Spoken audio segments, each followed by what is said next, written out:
बिस्मिल्लाहिर्रहमानिर्रहीम। अस्सलाम वालेकुम प्यारे व्यूअर्स। आज मैं लाई हूँ आपके लिए तंदूरी रोटी के साथ बग़ैर कड़वाहट के दाल भरे करेलों की बहुत ही मज़ेदार और ज़बरदस्त रेसिपी।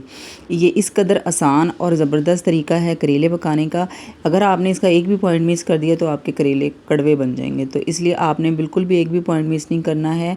तो आइए रेसिपी मैं आपके साथ स्टार्ट करती हूँ।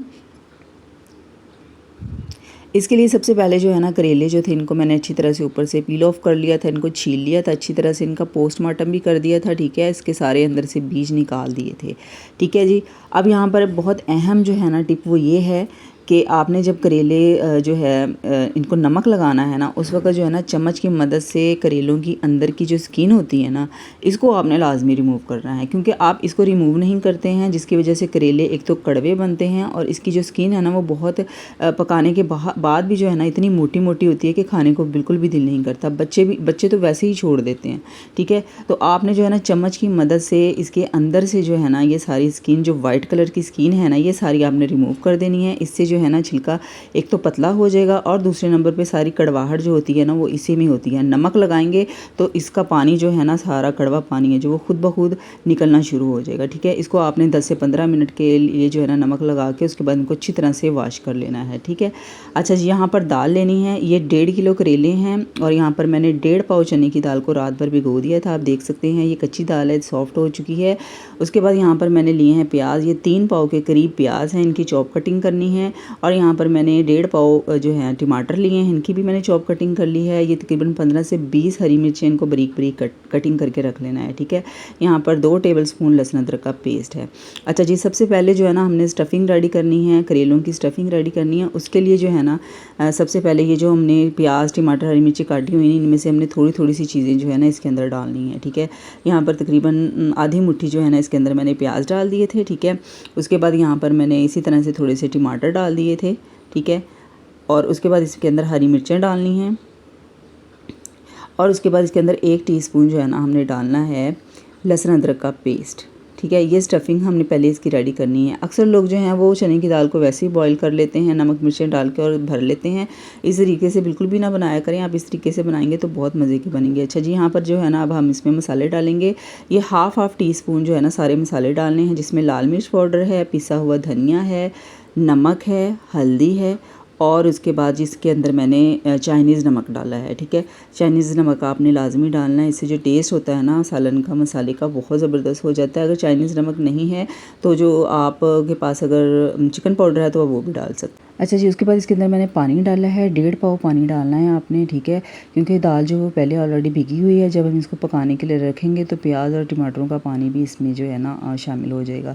यहाँ पर मैंने मज़ेदार से टेस्ट के लिए इसके अंदर 4 से 5 बोटियाँ जो है ना चिकन की डाल दी थी, ये भी साथ बॉईल हो जाएंगी। बाद में हम इनके रेशे करके जो है ना इनके अंदर मिक्स कर देंगे। कुकर पे लगा देना है 7 से 8 मिनट के लिए। ठीक है, मीडियम फ्लेम पे। अच्छा जी, यहाँ पर जो है करेले जो थे इनको मैंने अच्छी तरह से धो लिया था, वॉश कर लिया था खुले पानी के साथ। अंदर से स्किन देखें बिल्कुल ज़बरदस्त हो गई है, अंदर से वाइट वाला हिस्सा बिल्कुल रिमूव हो गया है। अब हमने जो है ना पहले इनको फ्राई करना है। अक्सर लोग जो होते हैं ना वो कच्चे करेलों में स्टफ़िंग जो है ना भर के तो उसके बाद धागा लपेट के उसको फ्राई करते हैं, तो अंदर से जो है ना करेले वो कच्चे रह जाते हैं, जिसकी वजह से करेले कड़वे बनते हैं। ठीक है, तो अगर आप इस तरीके से फ्राई करेंगे ना, इसकी स्टफ़िंग करने से पहले अगर आप फ्राई करेंगे तो अंदर तक जो है ना, अंदर वाली स्किन जो है ये भी फ्राई हो जाएगी, ऊपर वाली स्किन भी फ्राई हो जाएगी।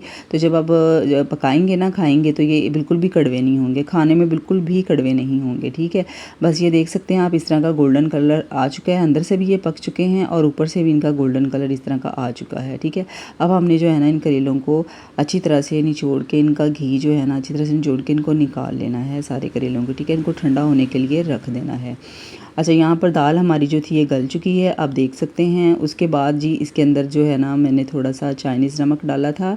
पहले मैं चाइनीज़ नमक डालना भूल गई थी, अब मैंने डाला था इसके अंदर। उसके बाद इसके अंदर जो है ना खूबसूरती के लिए थोड़ी सी हरी मिर्चें, टमाटर और प्याज बिल्कुल थोड़े थोड़े से डालने हैं। ठीक है, इसमें दाल में जब मिक्स करेंगे ना, जब खाने में क्रंची सा टेस्ट आएगा तो बड़े मज़े के लगेंगे। ठीक है, ये इसमें डाल के हमने अच्छी तरह से मिक्स कर देना है। अब हमने स्टफ़िंग करनी है। ठीक है, करेले मैंने सारे भर के रख लिए थे, एक आपको दिखाने के लिए किस तरीके से जो है ना आपने स्टफ़िंग जो है इसकी करनी है। ठीक है, इस तरीके से आपने जितना इसके अंदर पूरा आ जाए ना अमेज़ा, वो आपने इसके अंदर भर लेना है और उसके बाद जो है ना धागे की मदद से इसको हमने टाइटली जो है ना इसको आपने लपेटना है। ये जो बाकी स्टफ़िंग बच जाएगी ये बाद में जो है ना हम मसाले में यूज़ करेंगे, ठीक है। और स्टफ़िंग जो है इसका बचना लाजमी होता है, क्योंकि जब हमने मसाला रेडी करना होता है तो उसमें स्टफ़िंग ज़रूर डालनी, मसाले में ना स्टफ़िंग जो है वो ज़रूर डालनी होती है, ठीक है। अब आप ये देख सकते हैं करेले को जो है ना मैंने इस तरीके से धागे के साथ अच्छी तरह से टाइटली जो है ना लपेट लिया है। उसके बाद जो है इसके ऊपर एक्स्ट्रा जो है ना दाल जो लगी होगी वो आपने रिमूव कर देनी है। और ये देखें जी, इस तरीके से गिरा लगाने की बिल्कुल भी कोई ज़रूरत नहीं है, ठीक है। पर टाइटली आप इसको से जो है ना लपेट लेंगे, ये बिल्कुल भी नहीं खुलेंगे। और ये देखिए जी, हमारे जो करेले हैं ना इनकी जो मम्मियाँ हैं हमने रेडी करके रख ली हैं, ठीक है। ये देखिए इनको मम्मियाँ बना के रख लिया है। और ये जो है ना बाद में हम अब डालेंगे। अच्छा जी, उसी घी में जिसमें हमने करेले फ्राई किए थे ना, उसी के अंदर मैंने 5 से 6 हरी मिर्चें जो है ना इनको इस तरीके से थोड़ा सा फ्राई कर लिया है, ठीक है। ये बाद में हम डालेंगे। अब इसमें जो है ना ये तकरीबन 1.5 पाव से थोड़ा सा ऊपर घी है, ठीक है। इसके अंदर मैंने 1.5 टेबलस्पून लहसुन अदरक का पेस्ट डाला है।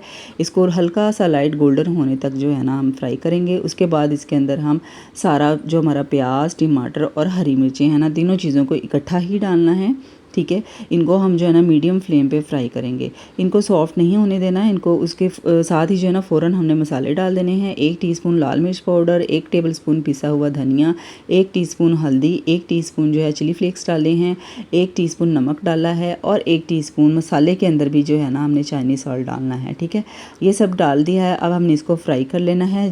जब ये टमाटर और प्याज़ों का पानी जो है ना इसके अंदर सारे मसाले जो है हमने फ्राई कर लेने हैं।